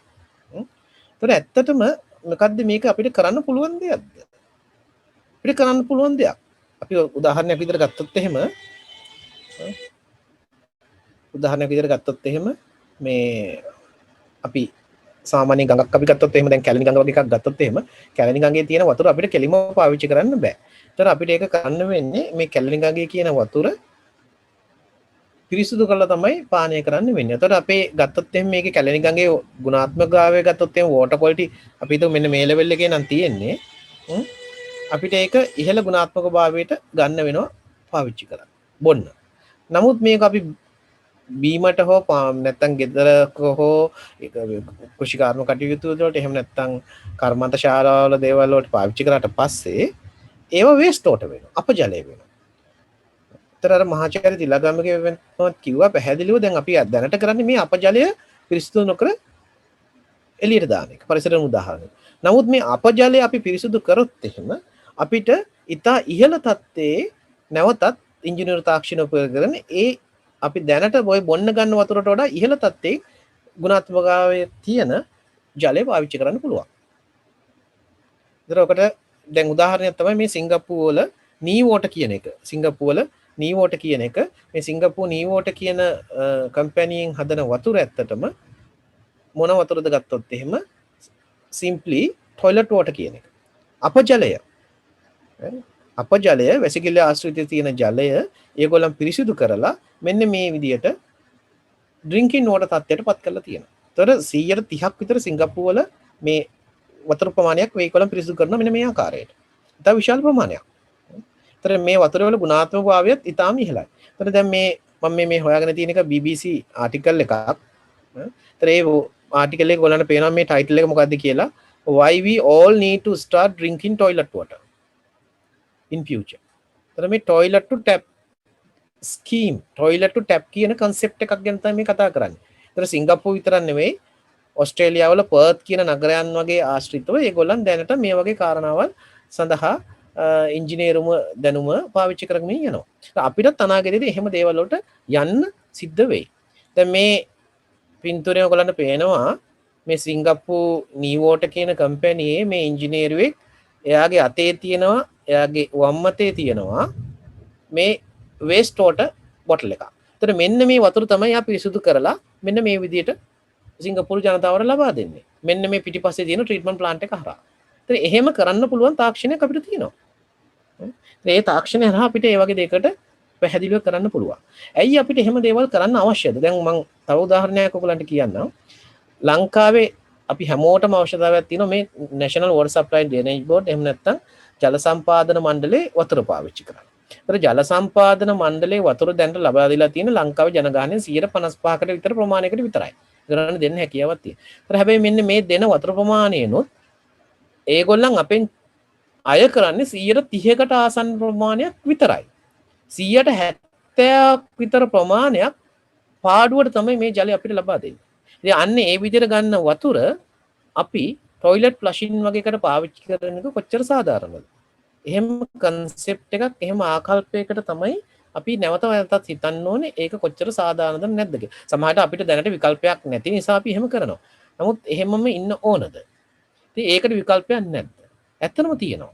විකල්පයක් තියෙනවා. අපි පොඩ්ඩක් ඒක ඒ වගේ දේවල් වලට විශේෂයෙන් අපේ ආකල්ප වෙනසක් කරගන්න ඕනේ. ඒකම අපි දන්නවා දැන් මේ ලෝකේ ඔයගොල්ලන් දන්නවා මේ තිරසාර සංවර්ධනයේ අරමුණු 17ක් තියෙනවා ලෝකේ. ඒකේ 6 වෙනි එක තමයි ක්ලීන් වෝටර් සහ සැනිටේෂන් කියන එක. ක්ලීන් වෝටර් සහ සැනිටේෂන්. එතකොට මේකට යන්න බෑ අර මං කිව්ව විදිහට මේ හැමතිස්සෙම නැවුම් ජලය මේ අපේ ගංගාවල් ආශ්‍රිතව එහෙම නැත්නම් මේ ඇලදොරවල් ආශ්‍රිතව තියෙන නැවුම් ජලය විතරක් පාවිච්චි කරලා ඒක විතරක් පිරිසිදු කරලා බීලා ඒ විතරක් පාවිච්චි කරලා ඒව නැවතත් අපජලය කරලා කවදාකවත් අපිට මේ ගෝල් එකට ඇචීව් කරන්න යන්න බෑ. එහෙනම් අපිට අනිවාර්යෙන් මේ ජලය නොයෙකුත් විකල්ප වලට යන්න වෙනවා. එක තමයි මේ රේන් වෝටර් හාර්වෙස්ටිං කියන එකට අපිට යන්න පුළුවන්. එහෙම නැත්නම් මේ ග්‍රේ වෝටර් කියන ඒ කියන්නේ දැන් අපි සිංගප්පූරු වල කරන වගේ මේ ටොයිලට් වෝටර් වගේ කියන ඒවා පිරිසිදු කරලා බොන්න යනවා කියන එක නෙමෙයි. නමුත් ඊට වඩා තරමක් පිරිසිදු වතුර තමයි අපි දන්නවා විශේෂයෙන් මේ අපේ රෙදි හොදලා එන වතුර එහෙම නැත්නම් සිංක් වලින් එන වතුර කියන්නේ අර තරම්ම අපජලය නෙමෙයි. නමුත් ඒ වගේ වතුර බොහොම ලේසියෙන් අපිට පිරිසිදු කරලා පාවිච්චි කරන්න ගන්න පුළුවන්. බොන්න කියන විකල්පයට යන්නේ නැතුව අනිත් දේවල් වලට අපිට පාවිච්චි කරන්න පුළුවන්.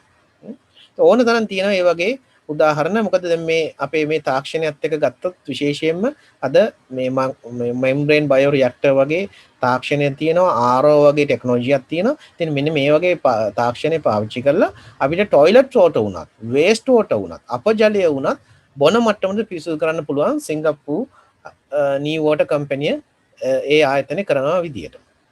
දැන් මේ ලෝකේ අනිත් රටවල් තියෙනවා අපි ගත්තොත් මේ රීක්ලේම් වෝටර් නැත්නම් මේ වේස්ට් වෝටර් නැවත පිරිසිදු කරලා භාවිත කරන්න ගත්තොත් එහෙම විශේෂයෙන් බලන්න මේ ඊශ්‍රායලය වගේ රටවල් ගත්තොත් එහෙම 83ක් විතර වේස්ට් වෝටර් ඒගොල්ලෝ නැවත පාවිච්චි කරන එක සමහරට ඩිරෙක්ට් පාවිච්චියක් වෙන්නත් පුළුවන් ඉන්ඩිරෙක්ට් වෙන්නත් පුළුවන් නේ. දැන් ඇමරිකාව වගේ ගත්තොත් එහෙම 6ක් විතර ප්‍රමාණයක්, ස්පාඤ්ඤයේ 12ක් වගේ ප්‍රමාණයක්, ඊශ්‍රායලය තමයි වැඩිම පාවිච්චි කරන්නේ. මොකක් හරි විදිහේ ඒක සමහරට ඩිරෙක්ට් හෝ ඉන්ඩිරෙක්ට් විදියට ඒගොල්ලන් මේ වේස්ට් වෝටර් කියන එක නැවතත් පාවිච්චි කරනවා. මේ වේස්ට් වෝටර් රීයුස් කරනවා අපිට නොයෙක් ආකාරයට කරන්න පුළුවන්. මේ එක උදාහරණයක් මම ඔයගොල්ලන්ට පෙන්නන්නේ කේස් ස්ටඩිස් වලට. ටෝකියෝ වල තියෙන එක උදාහරණයක්. දැන් ටෝකියෝ වල කියන නගරේ ඊටාම මේ ඉඩ ප්‍රමාණයෙන් බොහොම අඩු නගරයක්. එතකොට ඒගොල්ලන් කරන්නේ මොකද්ද? මෙන්න මේ වේස්ට් වෝටර් විශේෂයෙන් ටොයිලට් වේස්ට් වෝටර්, ටොයිලට් ෆ්ලෂින් වල දෙන වේස්ට් වෝටර් එකතු කරනවා භූගත පද්ධතියකට භූගතවම ට්‍රීට්මන්ට් ප්ලාන්ට් එකක් තියෙන ඒක තියෙනෙත් භූගතව. ඒතර භූගතව තියෙන මේ පිරිසුදු කිරීම පද්ධතියෙන් ඒගොල්ලෝ මේක පිරිසුදු කරලා ඩිස්ඉන්ෆෙක්ෂන් කරලා ඒ කියන්නේ මේ වෛරස් සහ බැක්ටීරියාන් ඔක්කොම විනාශ කරලා මේ වතුර නැවතත් යවනවා මේ හයි රයිස් බිල්ඩින් වලට ටොයිලට් ෆ්ලෂින් වලට. ඒ කියන්නේ මේ ටොයිලට් ෆ්ලෂ් කරපු වතුරම පිරිසුදු කරලා නැවතත් ඒ කාර්ය සඳහා යොදා ගන්න. එතන මේ නැවතත් මේ චක්‍රයක් තමයි ගිහිලා තියෙන්නේ. ඒට අමතරව දැන් ටෝකියෝ වල විතර නෙමෙයි ඒගොල්ලන්ට පේනවා ඇති මේ අනිත් රටවල් ගත්තොත් එහෙම මේ සෑන් ෆ්‍රැන්සිස්කෝ නගරේ ගත්තොත් එහෙම ඇමරිකාවේ ඒගොල්ලන්ගේත් වෙනම පද්ධතියක් තියෙනවා ක්‍රමවේදයක් තියෙනවා මේ වේස්ට් වෝටර් කියන එක එකතු කරලා ඒක ට්‍රීට් කරලා නැවත භාවිතයට ගන්න නොයෙකුත් අවශ්‍යතාවයන් සඳහා බීමට නෙමෙයි ඒගොල්ලන් බීමට ගන්නෙත් නෑ මම අර කිව්වා එක එක අවස්ථා විතර අපි ගන්න සිංගප්පූ තමයි මේකේ ඉහළම තලයට ගිහිල්ලා ඉන්නේ මොකද කෙලින්ම අපජලය කියන එක පිරිසුදු කරලා බොන්න ගන්න මට්ටම ඒගොල්ලන් පිරිසුදු කරනවා නමුත් ටෝකියෝ වගේ සිටි එකක් ගත්තොත් එහෙම ඒගොල්ලන් කරන්නේ ටොයිලට් ෆ්ලෂින් වගේ වලට භාවිතා කරනවා ඒ වගේම සෑන් ෆ්‍රැන්සිස්කෝ වගේ නගරයක් ගත්තොත් එහෙම ඒගොල්ලන් පාවිච්චි කරන ටොයිලට් ෆ්ලෂින් වලට ඒ වගේම කෘෂිකර්මාන්තයට සහ අනිකුත් බීමට අමතරව තියෙන අනිත් සියලු දේ කාර්යවලට ඒගොල්ලන් මේක පාවිච්චි කරනවා. right? දැන් එහෙම දෙයක් ඇත්තටම අපේ ලංකාවේ වුණත් අපිට ඉදිරියේදී බලාපොරොත්තු වෙන්න පුළුවන්. දැන් පහුගිය සිකුරාදා මම සහභාගී වුණා මේ නුවර තිබ්බ අර NISF එකේ ලෝක ජල දිනය වෙනුවෙන් කරපු මීටින් එකකට. ඒකෙදි කෘෂික මේ මොකද්ද මේ ජලය සම්බන්ධ අමාත්‍යාංශයේ අතිරේක ලේකම්තුමා කාශයකදී ඔහු කිව්වා දැන් ඉදිරියේදී ලංකාවේ රජයත් බලාපොරොත්තු වෙනවා මෙන්න මේ වේස්ට් වෝටර් රීයුස් කරන කියන කාර්යයට අනාගතයේදී අපිට යන්න සිද්ධ වෙනවා. එහෙම එකක් ඒගොල්ලන්ගේ අමාත්‍යාංශයක් විදියට දැන් ඒගොල්ලන් බලාපොරොත්තුෙන් ඉන්නවා ඒ වගේ දෙයක්කට ක්‍රියාත්මක කරන. දැන් ඒක හොඳ එක උදාහරණයක් තමයි මේ තියෙන්නේ. දැන් මේ ප්ලෑන් එක නම් ගොඩක් කල් මේ හම්බන්තොට නව නගරේ සංවර්ධනයත් එක්ක ආපු වේස්ට් වෝටර් ට්‍රීට්මන්ට් ප්ලාන්ට් එකක්. ඒ කියන්නේ නගරේ තියෙන කර්මාන්ත ශාලා වලින් ඒ වගේ නගරයේ තියෙන ආයතන වලින් තියෙන අපජලය එකතු කරලා වේස්ට් වෝටර් ට්‍රීට්මන්ට් ප්ලාන්ට් එක පිරිසුදු කරලා මේ ජලය නිකම්ම පරිසරයට මුදාරින් නැතුව අතහැරලා දාපු ඒ හරිය තියෙනවා මේ ඉරිගේෂන් ටැංක් දෙකක්. ඒ කියන්නේ මේ වැව් දෙකක් තියෙනවා. ඒතර මේ වැව් දෙක තියෙන්නේ වැසි ජලය එකතු වෙලා කරන වැව්. එතකොට මේ ප්‍රදේශවල ඉන්න ජනතාවට ඇත්තන කුඹුරු වලට අවශ්‍ය සමහරට කෘෂිකාර්මිකත්වයට ජලය සමහර කාලවලට මදි. මේක කාරණය තමයි මේ වේස්ට් වෝටර් ට්‍රීට්මන්ට් එකෙන් එන වතුර පිරිසුදු කරලා ඒ සියලුම ක්‍රියාවලියන් කරලා ඩිස්ඉන්ෆෙක්ෂන් කරලා ඒ කියන්නේ විස බීජ විනාශ කරලා මෙන්න මේ වැව් දෙකට මුදා හරින්න. එතකොට මේ ජලය මේ කෘෂිකාර්මිකත්වයට ගන්න පුළුවන්. උතර වැසි ජලයත් එක්ක ඒක මික්ස් වෙලා ඉන්නේ. ඒතර මේක ඉන්ඩිරෙක්ට් රීයුස් එකක්. ඒතර මේ වගේ දෙයක් ලංකාවේ දුනත් අනාගතයේදී වෙන්න පුළුවන්. බොහෝ දුරට ඒකම තමයි අපිට කරන්න පුළුවන් අනිත් දේ තමයි රේන් වෝටර් හාර්වෙස්ටිං කියන එක. අපි දන්නවා ලංකාවේ සෑහෙන ප්‍රමාණයක අපිට වැසි කාලයක් තියෙනවා. ඉතින් මේ වැසි කාලෙදී වැහි වතුර එක්ස්ප්‍රෙස් කරගත්තොත් එහෙම අපිට පුළුවන් නොයෙකුත් කාර්යයන් වල සඳහා මේ වැසි ජලය පාවිච්චි කරන. වැසි ජලය පාවිච්චි කිරීම මම කිව්වා වගේම ලංකාව වගේ රටකට අලුත් දෙයක් නෙවෙයි. පරාක්‍රම බහුව රජතුමා මුලින්ම කිව්වෙත් ඒක තමයි. ඒකම අපි දන්නවා සීගිරිය කියන මේ රාජධානියේ තමයි ලෝකයේ ප්‍රධාන වශයෙන් මේ සයන්ටිෆික් රේන් වෝටර් හාර්වෙස්ටිං කියන එක නියමාකාරී විදිහට ඉංජිනේරුමය විදිහට භාවිත කරලා තියෙන්නේ. ඒක නිසා ශ්‍රී ලංකින්ට ඒක අලුත් දෙයක් නෙවෙයි. ඒකම මේ මෑත කාලේ ගත්තොත් එහෙම මේ ඒකත් ජපානයෙන් එන උදාහරණයක් තමයි මේ බේස්බෝල් ක්‍රීඩාංගණය මේ ටෝකියෝ වල තියෙනවා ඉන්ඩෝර් බේස්බෝල් ස්ටේඩියම් එක. ඔයාලා දන්නවා බේස්බෝල් කියන්නේ ඇත්තටම ක්‍රිකට් ග්‍රවුන්ඩ් එකක් වගේ ලොකු ග්‍රවුන්ඩ් එකක්. ඔතන ඒක ඉන්ඩෝර් කියලා හිතුවම හිතා ගන්න පුළුවන් ඒකේ වහලේ කොච්චර ලොකු ප්‍රමාණයක් තියෙනවද. මේ වහලය මේ ඒගොල්ලන් පාවිච්චි කරනවා කැච්මන්ට් එකක් විදිහට පාවිච්චි කරලා ලීටර් කියුබික් මීටර් 3000ක විශාල ප්‍රමාණයක් මේ වැසි ජලය මේකට එකතු කරලා තියෙනවා. මේකෙන් හැමතිස්සෙම 1000ක ප්‍රමාණයක් ඒගොල්ලන් ආරක්ෂිතව තියෙනවා.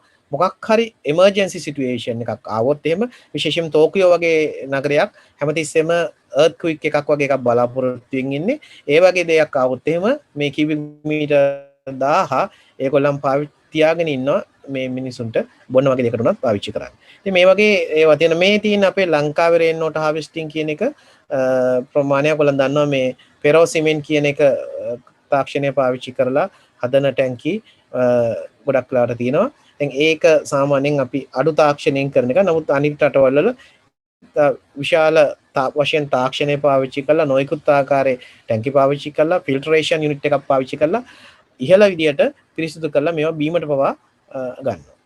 ඊළඟට තව දෙයක් තමයි අපි දැනගන්න ඕන විශේෂයෙන්ම මේ සිවිල් ඉංජිනේරුවන් විශේෂයෙන් මම සිවිල් ඉංජිනේර කෙනෙක් අමතක කරන ප්‍රධාන කාර්යයක් තමයි මේ අර්බනයිසේෂන් වැනි කාර්යයන්වලදී මේ ඉන්ෆ්‍රාස්ට්‍රක්චර් නැත්තම් මේ පාරවල් බිල්ඩින් වගේ දේවල් හදද්දී අපි ප්‍රධාන වශයෙන් අමතක කරන කාරණයක්. ඒක තමයි දැන් ඔයගොල්ලන්ට මේ පේනවා මේ පළවෙනි පික්චර් එකේ මම මේක A කියලා ගත්තොත් මේක B කියලා ගත්තොත් වෙනසක් තියෙනවා. අපි ගොඩක් වෙලාවට මේ දියුණුව කියන සලකද්දී අපි හිතන්නේ මේ පාරවල් හදන එක බිල්ඩින් හදන එක. නමුත් මේ පාරවල් සහ බිල්ඩින් හැදීමේදී අපි කරන ප්‍රධාන වැරද්දක් තමයි මෙන්න මේ අපේ වතුර පොළොවට උරා ගන්න තියෙන අවස්ථාව සෑහෙන ප්‍රමාණයක් අඩු කිරීම. ඔයගොල්ලන් දන්නවා අපේ මේ වැහි වතුර වැස්ස ඇවිල්ලා මේ පොළොවට පතිතුනාට පස්සේ වෙන්න පුළුවන් කාරණා තුනයි. ඒකෙන් 10%ක් හෝ 20%ක් විතර ප්‍රමාණයක් පරිසර පද්ධති තත්ත්වය අනුව ඉවපරේට් වෙනවා. නැවතත් වාෂ්ප වෙනවා. එතකොට ඉතිරි වෙන ප්‍රමාණයෙන් වෙන්න පුළුවන් කාරණා දෙකයි. එකක් තමයි මේ පොළොවට අවශෝෂණය වෙලා ඒක ගිහිල්ලා ග්‍රවුන්ඩ් වෝටර් වලට නැත්නම් අපි භූගත ජලය පද්ධතිය එකතු වීම. එහෙම නැත්නම් රන් ඔෆ් එකක් විදියට එහෙම නැත්නම් මේ පොළොව මතින් ගලාගෙන යාම. එතකොට මේ පොළොවට අවශෝෂණය වීම සිදු වෙන්නේ විශේෂයෙන් මේ සොයිල් එක තිබ්බොත් විතරයි.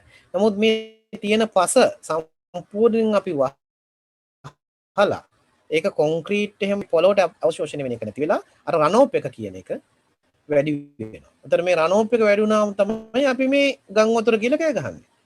ඉතින් ඒක නිසා මේක දිනුවක් කරද්දී අපි පළවෙනි දේ තමයි ඒකට ඕන තරම් තියෙනවා මේ පර්වියස් සර්ෆේස් කියන එක. දැන් මේ දෙවෙනි පින්තූරයෙන් පෙන්වන්නේ ඒක තමයි. අපිට මේ කොන්ක්‍රීට් කියන එක වුණත් දැන් තියෙනවා පර්වියස් කොන්ක්‍රීට් කියන එක. ඕන තරම් ටෙක්නොලොජි එක තියෙනවා. ක්‍රමයේ විතරක් අපි පොඩ්ඩක් පාවිච්චි කරලා ඒ ඩිසයින් එක හරියට කරත් වරන්න පුළුවන්. වැඩි ප්‍රමාණයක් මේ පොළොවට අවශෝෂණය වීම තුළින් මේ භූගත ජලයේ ප්‍රමාණයත් අපිට වැඩි කරගන්න පුළුවන්, එක්ස්ප්‍රෙස් කරගන්න පුළුවන්. ඒක නොයෙකුත් විදිහට කරන්න පුළුවන්. ඊට අමතරව අපිට කරන්න පුළුවන් දේවල් තමයි මේ ඩිසයින් වලදී මෙන්න මේ රේන් ගාඩන් වගේ එකක්. රේන් ගාඩන් එක කියන්නේ අපේ ඉඩමක් ගත්තොත් එහෙම ලෑන්ඩ් එකක් ගත්තොත් එහෙම ගොඩාක්ම පහත් බිම් ප්‍රදේශයක ජලය එකතු වෙන්න සලස්සලා ඒකේ ප්ලාන්ට් කව එකක් තියෙනවා. එතකොට ඒකේ මොයිස්චර් රැඳිලා තියෙනවා. ඒ රැඳිලා තියෙද්දි මේ විදිහට මේකෙන් පුළුවන් මේ ජලය මේ රඳව ගන්න ජලය භූගත ජලයට ගමන් කරලා භූගත ජල ප්‍රමාණය වැඩි කරගන්න. ඒත් භූගත ජලය කියන එක ඊටාම වැදගත් දෙයක් අපි එක දන්නවා. ඊට අමතරව සස්ටේනබල් වෝටර් යූසේජ් එක තිරසාර ජලය පාවිච්චියේදී වැදගත්ම කාරණයක් තමයි මේ ඉරිගේෂන් එක කියන එක. ඉතින් 50% විතර ප්‍රමාණයක් අපි මේ පෝටබල් වෝටර් එහෙම නැත්නම් ටැප් වතුර පාවිච්චි කරනවා ඉරිගේෂන් වල. නමුත් අද තාක්ෂණය තියෙනවා විශේෂයෙන් මේ තාක්ෂණය දැන් පාවිච්චි වෙලා තියෙන උපාංග ගත්තොත් එහෙම දැන් තියෙන මොයිස්චර් කන්ටෙන්ට් එක එහෙම නැත්නම් ජලයේ පසේ තියෙන තෙතමනය පරීක්ෂා කරලා ඉබේ ඔටෝමැටිකලි වැඩ කරන ස්ප්‍රින්ක්ලර් සිස්ටම් දැන් තියෙනවා කොස්ට් එක හුඟක් අඩුවට. ඉතින් මේ වගේ තාක්ෂණ දැන් තියෙනවා. ඉතින් මේකෙන් අපිට සෑහෙන ප්‍රමාණයක් ජලය ඉතිරි කරගන්න පුළුවන්. ඊට අමතරව මේ අපි දන්නවා මේ වායු සමීකරණ වලින් ජල ප්‍රමාණය සෑහෙන ජල ප්‍රමාණයක් අයින් වෙනවා. ඉතින් මේ ජලය එකතු කරලා වුණත් අපිට පොඩි ප්‍රමාණයක් තමයි. නමුත් මේ පොඩි ප්‍රමාණය වුණත් මේ ඩොමෙස්ටික් නැත්නම් ගෘහාශ්‍රිතව මේ මල් පැල වලට නොයෙකුත් දේවල් වලට පාවිච්චි කරන්න හැකියාවක් තියෙනවා. ඊට අමතරව බිල්ඩින්ස් අපි ගත්තොත් එහෙම මේ බිල්ඩින් වල නම් දැන් මේ අපේ එදිනෙදා පාවිච්චියේදී විශේෂයෙන් මේ ජල කරාම ඒ වගේම නාන විතරි සහ ඒ උපාංග දැන් පාවිච්චි කරලා තියෙනවා. නොයෙකුත් උපාංග අපිට මේ ජල අර පරිස්සමෙන් පාවිච්චි කරන්න ජල අඩුවෙන් පාවිච්චි කරන උපාංග දැනට ලෝකේ පාවිච්චි වෙනවා. right මෙහිදී තවත් වැදගත්ම කාරණයක් තමයි මේ වෝටර් ලීකේජ් කියන එක. වෝටර් ලීකේජ් එක කියන එක වෙන්න පුළුවන් අපි හරියට මේවා මේන්ටේන් නොකරාම වෙන්න පුළුවන්. අනිත් කාරණේ තමයි අපි මේ ටැප් එකක් වහන්න නැතුව යන එක. සමහරට අමතක වීමෙන් නැත්නම් මේ පොඩි වොෂර් එකක තියෙන පොඩි ප්‍රශ්නයකින් මෙහෙම අමතක වෙලා මේ විදිහට අපි දන්නවා අපේ ගෙවල් වල මෙන්න මේ යන විදිහට වතුර සෑහෙන ප්‍රමාණයක් වතුර බිඳුව ලීක් වෙනවා. නමුත් මේකෙන් කොච්චර ප්‍රමාණයක් හානි වෙනවද කියලා පරීක්ෂණ වලින් හොයාගෙන තියෙනවා. වසරකට එක වතුර බිඳුවක් නිසා එක ටැප් එකකින් ලීටර් 4000ක් විතර ප්‍රමාණයක් කියවික් මීටර් 4ක ප්‍රමාණයක් වතුර නාස්ති වෙන්න ඉඩ තියෙනවා. ඉතින් මේ හැම එකක්ම ඉතාම වැදගත්. ඒකම මේ ජලයේ මේ අපි දැන් මම අර කිව්වා විශේෂයෙන් water reuse පැත්ත, right? ඒ කියන්නේ waste water නැවත නැත්තම් වැහි වතුර එක්ස්ප්‍රෙස් කරලා නැවත පාවිච්චිය, මේ හැම දෙයක්ම කරන්න ගියාම තියෙන ලොකු ප්‍රශ්නයක් තමයි අපේ ජනතාවගේ තියෙන perception. නැත්තම් ඒගොල්ලන්ගේ මේ ගැන තියෙන අවධානය සහ ඒ ගැන තියෙන awareness එක. ඉතින් මේකේ ගත්තොත් එහෙනම් අපි දන්නවා මේ water quality කියන ජලයේ ගුණාත්මක භාවය කියන ඉතාම වැදගත් දෙයක්. නමුත් ප්‍රශ්නේ තියෙන්නේ සාමාන්‍ය ජනතාවට මේ තියෙන මේ water quality පිළිබඳ අවබෝධයක් නැහැ.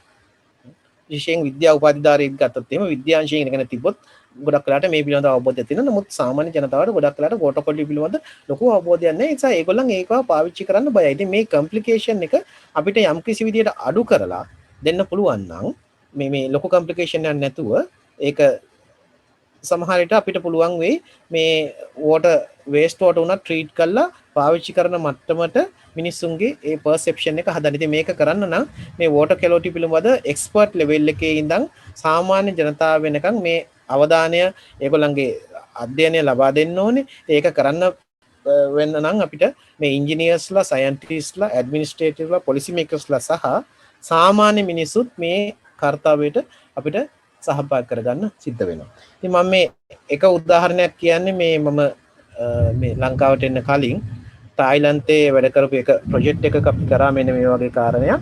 අපි එහිදී සමහර water resources වල ගුණාත්මකතාවය පරීක්ෂා කරලා ඒ water quality information platform එකක් හැදුවා. ඉතින් අපි කෙලින්ම කියන්නේ දැන් මේක වතුර ප්‍රමාණයක් ගත්තොත් එහෙම මේ තියෙන එක water source එක මේක bathing වලට එහෙම නැත්නම් නාන්න හොඳද එපාද? right? මේගොල්ලන්ට පේනවා ඇති මේකේ මොකද්ද කරන්න පුළුවන්. දැන් මේක නාන්න හොඳ නෑ පුව. right? හැබැයි landscaping වලට පෙයා. car washing වගේ එකකට හොඳයි. ඉතින් මෙන්න මේ වගේ එකක් හැබැයි මේකේ මේ water quality වගේ ඒවා ඒක හරියට monitoring ක්‍රියාවලිය කරන්න ඕනේ. ඒ ආයතනයක් විසින් මිනිස්සුන්ගේ විශ්වාසය ඒකට තියෙන්න ඕනේ. ඉතින් එහෙම එකක් වුණොත් එහෙම අපිට පුළුවන් මේ sustainable water usage කියන එක දියුණු කරන්න අනාගතයේදී. right? ඉතින් ඔය කාරණෙත් එකේ සමරි එක තමයි මම මේකේ දාලා තියෙන්නේ. කාලයත් ඉක්ම ගිය නිසා මම කැමතියි මගේ දේශනය මේ සමග නවත්තන්න. දැන් මේ අන්තිම පින්තූර ගැන විතරක් මම යමක් කියන්නම්. මේ පින්තූරේ තියෙන්නේ ඔයගොල්ලන්ට පේනවා ඇති මේ ජපනීස් ස්කෝල් එක ළමයි කීප දෙනෙක් ඉන්නේ ඔවුන්ගේ ගුරුවරයාත් එක්ක. එතකොට මේ මොකද්ද උන් කරන්නේ මේ තමන්ගේ ඉස්කෝලේ ආශ්‍රිතව තියෙන ඇලකොහොදලක ගිහිල්ලා මේ water quality පිළිබඳ මේ පොඩි ළමයිට දෙන awareness එකක් දෙන එක තමයි මේ කරන්නේ සමහර වෙලාවට සෙනසුරාදා හෝ ඉරිදා දවසක. එතකොට ඔවුන් ප්‍රායෝගිකව ඉගෙන ගන්නවා මේ ජලයේ තියෙන වැදගත්කම පොතෙන් නෙවෙයි. ඒතර සමහරට මෙතන ගිහිල්ලා මේ ජලයේ මාළු ඉන්නවා කියන්නේ මොකද්ද? ඒ මාළු ඉන්නවා නම් කියන එක ඒකේ ඉන්ඩිකේෂන් එක මොකද්ද?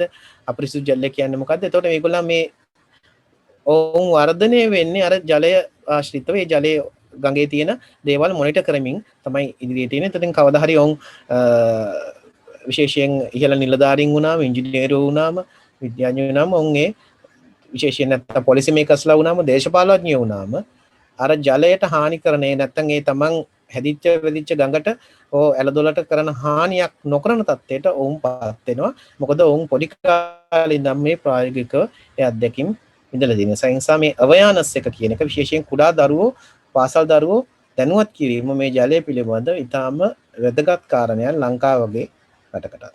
දැන් මේකත් එක්ක මම මගේ දේශනය අවසන් කරන්න කැමතියි. මම නැවත වතාවත් ස්තුතිවන්ත වෙනවා මට මේ සම්බන්ධයෙන් ආරාධනා කිරීම ගැන.